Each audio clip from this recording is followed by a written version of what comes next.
Hello friends, welcome back two plus point classes. Friends, आज हम एक नया चैप्टर स्टार्ट करने वाले हैं जिसका नाम है विद्युत धारा का चुंबकीय प्रभाव। ये आपकी 10th क्लास की साइंस की बुक का चैप्टर नंबर 13 है और आज हम इसे डिटेल से डिस्कस करने वाले हैं। पहले बात करते हैं फ्रेंड्स विद्युत धारा, जो कि हमने पहले के पार्ट्स में देख लिया है। अगर आपने वह वीडियो नहीं देखा है तो आप चैनल के अंदर लिंक है, उसके अंदर जाके आप देख सकते हैं, वरना डिस्क्रिप्शन के अंदर लिंक दे रखी है, वरना आप उससे भी देख सकते हो। बात करते हैं फ्रेंड्स चुंबकीय प्रभाव की, तो मैं एक बात करता हूँ। सबसे पहले एक साइंटिस्ट थे हैंस क्रिश्चियन ओरस्टेड, पूरा नाम है फ्रेंड्स इनका हैंस क्रिश्चियन ओरस्टेड। इन्होंने क्या किया सन 1820 के अंदर, यह आपको याद रखनी है फ्रेंड्स, 1820 ईस्वी के अंदर विद्युत धारा के चुंबकीय प्रभाव की खोज की थी। और ये जो खोज की गई थी यह अकस्मात थी, इन्हें भी नहीं पता था कि ऐसा कुछ होता है। तो जब इन्होंने देखा कि कोई सर्कुलर परिपथ था, उसके अंदर विद्युत धारा प्रवाहित हो रही थी, उसके पास ही जो कंपास होता है जिसे हम दिक्सूची कहते हैं वो रखा हुआ था। तो जैसे उसमें धारा प्रवाहित हुई तो उसकी सुई में कुछ विक्षेप उत्पन्न हुआ और जब इन्होंने इसकी जांच की तो इन्हें पता चला कि यह एक चुंबकीय प्रभाव है। तो इसे समझते हैं फ्रेंड्स। आप मेरे सामने इमेज में देख रहे होंगे कि जब यहाँ तार है और इस तार में बैटरी कनेक्टेड है और प्लस वाले सिरे से धारा जा रही है और इस चालक तार से होते हुए धारा आगे की तरफ जा रही है। अब इसके यहाँ जो दिक्सूची रखी हुई है, जैसे ही इसमें करंट प्रवाह होगा दिक्सूची में विक्षेप उत्पन्न होगा। क्यों? क्योंकि दिक्सूची में मैग्नेट होता है और जैसे ही इस तार में धारा प्रवाहित होगी ये इसमें भी मैग्नेट के गुण प्रदर्शित होने लगेंगे। एक मैग्नेट इस तार में बन गई, एक मैग्नेट इस दिक्सूची में है।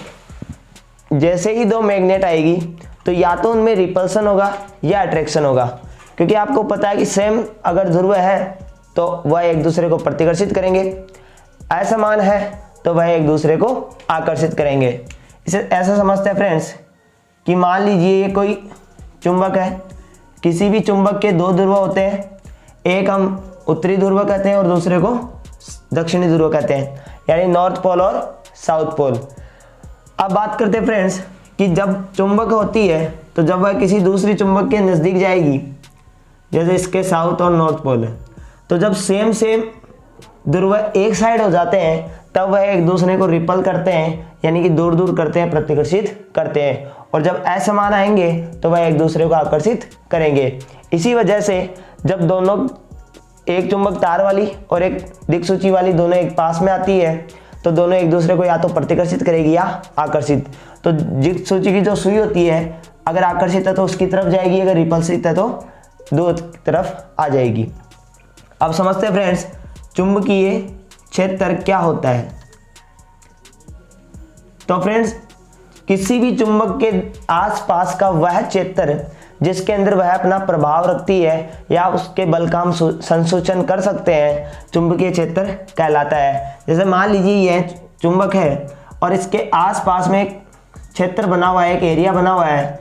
अगर मैं इसके अंदर कोई भी लोहे की चीज़ लेके जाऊंगा तो यह इसको अट्रैक्ट कर लेगी। तो यानी कि यहाँ तक जब मैं लेकर आया तो इस पर कोई इफेक्ट नहीं पड़ रहा था, लेकिन जैसे ही मैं आगे गया तो इसने इसको अट्रैक्ट करना स्टार्ट कर दिया। यानी कि ये जो इतना एरिया इसके अंदर अगर आप कुछ भी लेकर जाओगे तो यह उसको अट्रैक्ट कर लेगी। तो किसी भी चुंबक का आसपास का वह क्षेत्र जिसमें वह किसी पदार्थ को आकर्षित या प्रतिकर्षित करती है चुंबकीय क्षेत्र कहलाता है। और ये जो चुंबकीय क्षेत्र होता है यह चुंबकीय बल रेखाओं द्वारा प्रदर्शित किया जाता है। और समझते हैं फ्रेंड्स कि चुंबकीय बल रेखाएं कैसी होती है। तो देखिए फ्रेंड्स ये जो चुंबक है एक नॉर्थ पोल होता है और एक साउथ पोल। चुंबकीय क्षेत्र रेखाएं जो क्षेत्र बनाती है वह हमेशा नॉर्थ पोल से साउथ पोल की तरफ होता है, यानी कि इन रेखाओं की जो डायरेक्शन होती है वह नॉर्थ टू साउथ होती है। यानी कि यह एक बंद वक्र बन जाता है। आप देख सकते हो यह पूरा एक वक्र बन रहा है, लेकिन वक्र जब हम बनाएंगे तो कुछ इस प्रकार बनाएंगे, यानी कि उसकी डायरेक्शन पहले यहाँ होगी और फिर इधर होगी, लेकिन इसकी डायरेक्शन पहले भी ऐसी थी और उसके बाद भी ऐसी होगी, यानी कि दोनों नॉर्थ से टू साउथ होने वाली है। ये आपको याद रखनी है कि चुंबकीय बल रेखाएं क्या होती है। किसी भी चुंबकीय क्षेत्र को दर्शाने वाली वह रेखाएं जो इसके चुंबकीय क्षेत्र को प्रदर्शित करती है चुंबकीय क्षेत्र रेखाएं कहलाती है। इसका एक सबसे इंपॉर्टेंट फैक्ट है फ्रेंड्स कि जब चुंबकीय रेखाएं पास होती है तो चुंबकीय क्षेत्र प्रबल होता है और जब चुंबकीय रेखाएं दूर दूर होती है तो चुंबकीय क्षेत्र दुर्बल होता है। अब आप देख सकते हो कि ये ध्रुवों पर जाकर पास पास हो रही है, इसलिए चुंबकीय जो क्षेत्र होता है वह ध्रुव पर सबसे अधिक होता है, जबकि बीच में यह दुर्बल पाया जाता है। यानी कि आप अगर चुंबक से किसी चीज़ को चिपकाते हो तो वह ध्रुव की तरफ खिसक जाती है, हल्का ध्रुव की तरफ चली जाती है, क्योंकि यहाँ पर चुंबकीय क्षेत्र प्रबल होता है। एक और फैक्ट बात कि जैसे ये चुंबकीय क्षेत्र रेखाएं नॉर्थ से साउथ की तरफ जाती है तो कभी भी ये एक दूसरे को प्रतिच्छेद नहीं करती है, क्योंकि फ्रेंड जैसे ही अगर ये एक दूसरे को प्रतिच्छेद कर देगी गलती से तो इस प्रतिच्छेद बिंदु पर दो प्रकार की डायरेक्शन शो होगी। और हम सब जानते हैं कि चुंबकीय जो क्षेत्र होता है उसकी दिशा निश्चित होती है। आप देख रहे हो कि एक ही दिशा है, तो अगर प्रतिच्छेद होगी तो इसकी दो दिशा होगी, और हम सब जानते हैं कि इसकी एक ही दिशा हो सकती है, दो दिशा नहीं हो सकती। इसीलिए कभी भी चुंबकीय क्षेत्र रेखा एक दूसरे को प्रतिच्छेद नहीं करेगी। क्लियर फ्रेंड्स, आगे हम बात करते हैं कि किस प्रकार से चुंबकीय क्षेत्र उत्पन्न होता है और किस प्रकार से इसमें परिवर्तन होता है। तो फ्रेंड्स, अब आप इमेज में देख रहे होंगे कि एक चालक तार है और इस चालक तार में विद्युत धारा प्रवाहित हो रही है, क्योंकि परिपथ से यह कनेक्ट है। तो अगर हमें इस चालक तार में प्रवाहित चुंबकीय क्षेत्र को देखना होगा तो हम क्या करेंगे, यहाँ लोहे का चूर्ण डाल देंगे। जैसे कि आप देख रहे होंगे, जैसे हमने यहाँ लोहे का चूर्ण डाला तो इसने एक वृत्ताकार पथ बना लिया।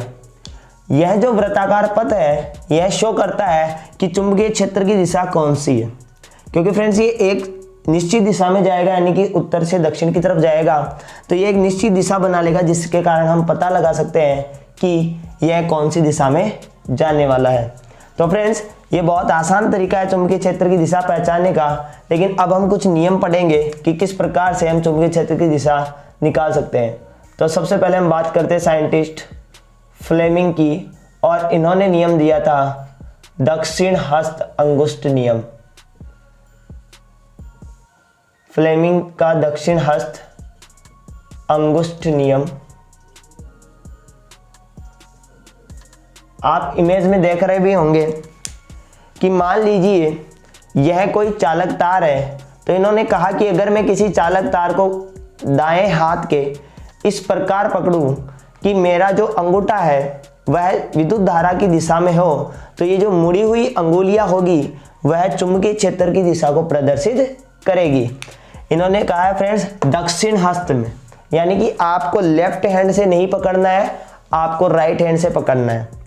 अगर विद्युत धारा की दिशा इस तरफ है तो आप इस तरफ से पकड़िए, इस तरफ से तो इस तरफ से, यानी जो आपका अंगूठा है वह धारा की दिशा को शो करना चाहिए। तो जो मुड़ी हुई अंगुलियां होगी वह चुंबकीय क्षेत्र की दिशा को प्रदर्शित करेगी। अब आप चित्र में देख सकते हो कि धारा इस तरफ जा रही है, तो चुंबकीय क्षेत्र की दिशा ऐसे होगी, क्योंकि आप जब पकड़ के देखोगे तो अंगुलियां इस तरफ घूम रही है। ठीक है फ्रेंड्स, इसी के आधार पर एक था मैक्सवेल का कॉर्क स्क्रू नियम। मैक्सवेल का कॉर्क स्क्रू नियम, यह भी बहुत आसान नियम है फ्रेंड्स। इन्होंने कहा कि मान लीजिए ये कोई बोल्ट है और इसे में स्क्रू कसना है, तो अगर मैं स्क्रू इस प्रकार कसूं कि जो स्क्रू है वह धारा की दिशा में बढ़े, तो स्क्रू को जो घुमाने की दिशा होगी वह चुंबकीय क्षेत्र की दिशा होगी। जैसे मैं स्क्रू कस रहा हूं तो वो नीचे की तरफ जा रहा है, तो मेरी जो घुमाने की ये दिशा है यह चुंबकीय क्षेत्र की दिशा को प्रदर्शित करेगी। और अगर धारा ऊपर की तरफ है तो मैं इसको खोल रहा हूँ, ऊपर कर रहा हूँ, तो इस प्रकार जो ये दिशा बनेगी यह चुंबकीय क्षेत्र की दिशा बनेगी। उम्मीद करता हूँ बहुत आसान नियम थे, आपको समझ में आ गए होंगे। अब आगे हम बात करते हैं विद्युत धारावाही वृत्ताकार पास के कारण चुंबकीय क्षेत्र।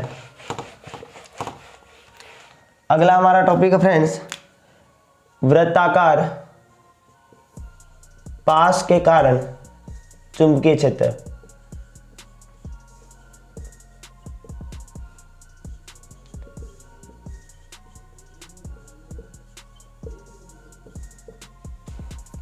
देखिए फ्रेंड्स, इमेज में आप देख रहे होंगे कि जो वृत्ताकार पास है, इस जैसे इस तार को हमने मोड़ के एक वृत्ताकार लूप बनाया, तो इस पूरे तार में विद्युत धारा आई और इसी कारण इस पूरे तार में चुंबकीय क्षेत्र हुआ। तो ये जो इसकी इस प्रकार से डिजाइन है, यहाँ से हम कनेक्टेड है, तो जैसे इस किनारों पर एक यहाँ से चुंबकीय क्षेत्र और एक यहाँ से चुंबकीय क्षेत्र, तो दोनों के चुंबकीय क्षेत्र पास आ गए और पूरी राउंडेड शेप बन गई। लेकिन जैसे जैसे दूरी बढ़ती जा रही है, चुंबकीय क्षेत्र रेखाएं भी बढ़ती जा रही है। और हम सब जानते हैं कि चुंबकीय क्षेत्र रेखाएं जो होती है वह दूरी के इनडायरेक्टली प्रोपोर्शनल होती है। यानी जैसे जैसे चुंबकीय क्षेत्र रेखाओं की दूरी बढ़ेगी, चुंबकीय क्षेत्र का मान घटेगा, और जैसे जैसे दूरी कम होगी, चुंबकीय क्षेत्र का मान बढ़ता जाएगा। यानी मान लीजिए अगर मैं n फेरों की कोई कुंडली लेता हूं तो उसमें चुंबकीय क्षेत्र उतना ही ज़्यादा होगा। यानी इस कुंडली में जितने ज़्यादा फेरे होंगे उतना ही ज़्यादा चुंबकीय क्षेत्र का मान होगा, क्योंकि चुंबकीय क्षेत्र रेखाएं जितनी पास पास होगी उतना ही ज़्यादा चुंबकीय क्षेत्र प्रबल होगा। तो बहुत आसान सा टॉपिक है, एक बार आप इसे अपनी बुक के हिसाब से रीड कीजिए। और एक्सप्लेनेशन कुछ नहीं है, आपको सिर्फ इतना करना है कि यदि किसी वर्ताकार पास में चुंबकीय क्षेत्र देखा जाए तो मुड़ने के कारण दोनों तार पास पास आ जाते हैं, और उनमें जब विद्युत धारा प्रवाहित होती है तो चुंबकीय क्षेत्र वर्ताकार पथ में गति बना लेता है। और जैसे ही चुंबकीय क्षेत्र वर्ताकार पथ बनाता है तो ये जो चुंबकीय क्षेत्र रेखा होती है वह किनारों पर पास पास आ जाती है, इसलिए किनारों पर चुंबकीय क्षेत्र प्रबल होता है। लेकिन जैसे जैसे दूरी बढ़ती है चुंबकीय क्षेत्र रेखाएं भी अलग हो जाती है और चुंबकीय क्षेत्र यहाँ पर कम हो जाता है। ठीक है फ्रेंड्स, अब आगे हम बात करते हैं फ्रेंड्स परिनालिका की, कि परिनालिका क्या होती है। और ये एग्जाम की दृष्टि से आपके लिए वेरी मोस्ट टॉपिक होने वाला है, तो आप इसको इम्पोर्टेंट कर लीजिएगा, बहुत इंपॉर्टेंट टॉपिक आपके लिए। सिंपल सी देखिए फ्रेंड्स, आपके पास यहाँ इमेज दिख रही है। इस इमेज में देखिए कि यहाँ एक वायर है और इसे हमने इसके चारों तरफ वायर लपेट रखा है। यानी कि हमने क्या किया है, इसके ऊपर वायर लगा के n फेरे लगाए हैं, यानी फेरों की संख्या बहुत ज़्यादा है। जैसे आप कह सकते हो 50 फेरे या 100 फेरे। तो 100 फेरों की हमने एक कुंडली बनाई है और कुंडली बनाकर इसमें हमने विद्युत धारा प्रवाहित कर दी है। तो जितनी ज़्यादा यहाँ फेरों की संख्या होगी विद्युत धारा उतनी जाएगी, और जितनी ज़्यादा विद्युत धारा इसमें जाएगी, फेरे की संख्या ज़्यादा होने से ये पास पास होंगे और उतना ही ज़्यादा इसमें चुंबकीय क्षेत्र बनेगा। जैसे ये N2S जाएगी तो किरणें कुछ इस प्रकार निकलेगी, पहले तो राउंड शेप में, यहाँ से भी राउंड शेप में जाएगी, दोनों तरफ ऊपर और नीचे राउंड शेप में जाएगी, लेकिन मिड से ये जो किरणें हैं वह सीधी निकलने लग जाएगी। यानी इनकी गति इस प्रकार होगी, इनकी गति इस प्रकार होगी, आप चित्र में देख सकते हो। तो एक्चुअल में परिनालिका है क्या? परिनालिका n फेरों वाली एक कुंडली है जिसमें विद्युत धारा प्रवाहित करने पर इसमें चुंबक का गुण आ जाता है, यानी यह एक चुंबक बन जाती है। तो फ्रेंड्स, आप कह सकते हो कि पास पास लिपटे हुए विद्युत रोधी तांबे के तारों से बनी हुई आकृति को हम परिनालिका कहते हैं। यहाँ बीच में कोई लोहे की क्रोड होगी और या कोई धातु की क्रोड होगी, उसके अगर हम बहुत सारे n फेरे लगाकर कोई तार लपेट दे तो यह एक परिनालिका बन जाएगी। और जब इसमें विद्युत धारा प्रवाहित करेंगे तो इससे हम आसानी से विद्युत चुंबक बना सकते हैं। उम्मीद करता हूँ फ्रेंड्स ये आपको समझ में आया होगा और आप इसे थोड़ा सा इंपॉर्टेंट ध्यान में रखिएगा। आज के इस वीडियो में इतना ही। नेक्स्ट जो आगे का हमारा टॉपिक रहेगा अगले वीडियो में देखना है। वीडियो पसंद आया तो क्लास के साथ बना रहेगा। अगर आपने पिछले वाले वीडियो नहीं देखे हैं तो आप चैनल में जाकर के उसको सब्सक्राइब करें और पीछे वाले वीडियो जरूर देखें। धन्यवाद।